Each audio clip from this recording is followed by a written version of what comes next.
കോൺഗ്രസ് നേതാവ് തിരുവഞ്ചൂർ രാധാകൃഷ്ണൻ ടെലിഫോൺ ലൈനിലുണ്ട്. ശ്രീ തിരുവഞ്ചൂർ രാധാകൃഷ്ണൻ, CPIM-ൽ നിന്നുള്ള വാർത്തയാണ്, അവരുടെ പാർട്ടിയുടെ ആഭ്യന്തര വിഷയം ആണ് എങ്കിൽ പോലും EP ജയരാജനെ പോലെ വളരെ മുതിർന്ന ഒരു CPIM നേതാവിന് LDF കൺവീനർ സ്ഥാനം ഒഴിയേണ്ടി വരുന്നു. അത് BJP നേതാവ് പ്രകാശ് ജാവ്ദേക്കറുമായുള്ള കൂടിക്കാഴ്ചയുടെ പശ്ചാത്തലത്തിൽ ആണ്. ആ രാഷ്ട്രീയ സാഹചര്യത്തെ താങ്കൾ എങ്ങനെയാണ് വിലയിരുത്തുന്നത്? അത് വല്ലാതെ ഡിലേ വന്നു കഴിഞ്ഞല്ലോ. ഇവര് പറയുന്നതാണ് കാരണം എന്ന് വരികിൽ ഇമ്മീഡിയറ്റ് ആയിട്ടൊന്ന് ആക്ഷൻ എടുക്കേണ്ടതല്ലേ? തെരഞ്ഞെടുപ്പിന്റെ പശ്ചാത്തലത്തിലാണ് ഇതൊക്കെ നടക്കുന്നത് എന്നാണല്ലോ കൂടിക്കാഴ്ച നടന്നതിനെ കുറിച്ചുള്ള പ്രാധാന്യമല്ലേ എന്ന് അവർ പറഞ്ഞത്. ആ തെരഞ്ഞെടുപ്പ് കഴിഞ്ഞു, സത്യം പറഞ്ഞ കാലവും കഴിഞ്ഞു. എന്നിട്ടും ഇപ്പോൾ ആ പഴയ കഥ പറയുന്നത് EP ജയരാജനോട് മനസ്സിൽ ഇവർക്ക് എന്തോ വലിയ തർക്കമുണ്ട്, അഭിപ്രായ വ്യത്യാസമുണ്ട്, അദ്ദേഹം അവരുടെ കണ്ണിലെ കരടായി നിന്നിരുന്നു എന്നുള്ളത് തന്നെയാണ്. അപ്പൊ ഈ തെരഞ്ഞെടുത്ത സമയത്തെക്കുറിച്ച് ഞാൻ ചോദിക്കുന്നത്, ബാക്കി ഇഷ്യൂ ശരിയോ തെറ്റോ എന്നുള്ളത് അവർ ഡിസ്കസ് ചെയ്യട്ടെ. പക്ഷേ ഈ അദ്ദേഹത്തെ മാറ്റുന്നതിന് വേണ്ടി എടുക്കുന്ന സമയം, ആ തീരുമാനമെടുത്ത സമയം വളരെ പ്രധാനപ്പെട്ടതാണ്.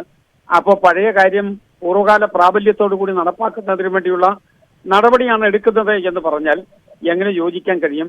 അതുകൊണ്ട് EP ജയരാജൻ CPM-ന്റെ കണ്ണിലെ കരടായി നിൽക്കുകയായിരുന്നു. ആ കരട് മാറ്റുന്നതിന് വേണ്ടി അവർ ശ്രമം നടത്തിക്കൊണ്ടിരിക്കുകയാണ്. പക്ഷേ ശ്രീ തിരുവഞ്ചൂർ രാധാകൃഷ്ണൻ, അങ്ങനെ പറയുമ്പോൾ പോലും ഒരു സംഘടനാ സംവിധാനമുണ്ടല്ലോ CPIM-ന്. ഈ നിരവധിയായ നേതാക്കൾ കോൺഗ്രസിൽ നിന്നടക്കം BJP-യിലേക്കൊക്കെ പോകുന്ന പശ്ചാത്തലമുണ്ട്. അത് താങ്കൾക്കറിയാമല്ലോ, കേരളത്തിലും അത് ഉണ്ടാകുന്നു. പക്ഷേ അങ്ങനെ ഒരു കൂടിക്കാഴ്ച നടത്തിയാൽ ഏറ്റവും പ്രധാനപ്പെട്ട പദവിയിൽ ഇരിക്കുന്ന ആളിന് പോലും ആ കൂടിക്കാഴ്ചയുടെ പേരിൽ മാറി നിൽക്കേണ്ടി വരും, അല്ലെങ്കിൽ മാറ്റി നിർത്തും എന്നുള്ളത് ഒരു പാർട്ടി സന്ദേശം കൂടിയാണല്ലോ. അത് സ്വാഗതം ചെയ്യപ്പെടേണ്ടതുമല്ലേ? അത് CPM ആഗ്രഹിക്കുന്ന ഒരു മെസ്സേജാണ്. യാഥാർത്ഥ്യം അതല്ലല്ലോ. യാഥാർത്ഥ്യം അതിനേക്കാൾ വളരെ വ്യത്യസ്തമല്ലേ? അവരിപ്പോ കൂടിക്കാഴ്ചയുടെ പേരിലാണെങ്കിൽ ആ കൂടിക്കാഴ്ചയുടെ അന്ന് വൈകുന്നേരം നടപടി എടുക്കട്ടെ, വേണ്ട പിറ്റേ ദിവസം. കൂടിക്കാഴ്ച നടത്തിയിട്ട് എത്രയോ ദിവസങ്ങൾക്ക് ശേഷമാണ് ഈ കാര്യം പുറംലോകം അറിഞ്ഞത്. അതെ, കൂടിക്കാഴ്ച കഴിഞ്ഞതിന് ശേഷം വർഷങ്ങൾ കഴിഞ്ഞു. ആ വർഷങ്ങൾ ഇത്രയും കാലം ഇതൊന്നും അറിയാതെ കണ്ണും പൂട്ടി ഇരുന്നു എന്ന് സാമാന്യ ബുദ്ധിയുള്ള ആളിന് വിശ്വസിക്കാൻ കഴിയുമോ? വർഷങ്ങൾ കഴിഞ്ഞു, പഴയ കാര്യമാണ്.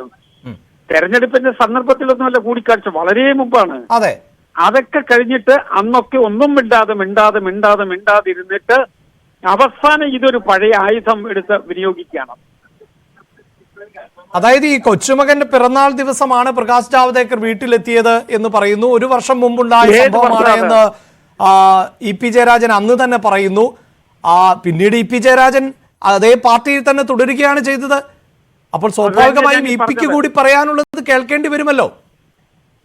അതല്ല, ഈ പറയുന്ന സംഭവം നടക്കുന്ന വർഷങ്ങൾക്ക് മുമ്പാണ്. ആ കാലം ഒന്നും ഇവരാരും അറിയാതെയാണ് ഇരുന്നത് എന്ന് ആർക്കെങ്കിലും വിശ്വസിക്കാൻ പറ്റുമോ? അതുകൊണ്ട് ആ കാലത്ത് എന്തിനീ ലാഗിങ് വന്നു? ഒരു കാര്യമുണ്ടായാൽ ഇമ്മീഡിയറ്റ് ആയിട്ട് നടപടിയെടുക്കും എന്ന് അവകാശപ്പെട്ടുകൊണ്ടിരുന്ന ആളുകൾ ഇപ്പൊ എത്രയോ വർഷക്കാലത്തെ ലാഗിങ്ങിന് ശേഷമാണ് പഴയ ആയുധം എടുത്ത് വിനിയോഗിക്കാൻ ശ്രമിക്കുന്നത്. അതായത് ഈ താങ്കൾ പ്രതീക്ഷിക്കുന്നത് ഈ ജാവ്ദേക്കറുമായുള്ള കൂടിക്കാഴ്ചയൊന്നും അല്ല പ്രശ്നം എന്നാണല്ലേ? അല്ലെന്നുള്ളത് സത്യമല്ലേ? EP ജയരാജൻ ഇവിടെ ആക്ട് ചെയ്തിരുന്നില്ലല്ലോ കൺവീനറായിട്ട്. താങ്കൾ ഈ രാഷ്ട്രീയത്തിലുള്ളവരാണെങ്കിൽ പോലും എന്താണ് താങ്കൾക്ക് തോന്നുന്നത്? അങ്ങനെയെങ്കിൽ ഇപ്പോഴിങ്ങനെ ഒരു നടപടിക്ക് കാരണം എന്തായിരിക്കാം? അതുകൊണ്ട് തന്നെയാണ് ഞാൻ പറഞ്ഞത്, നേരത്തെ അദ്ദേഹത്തെ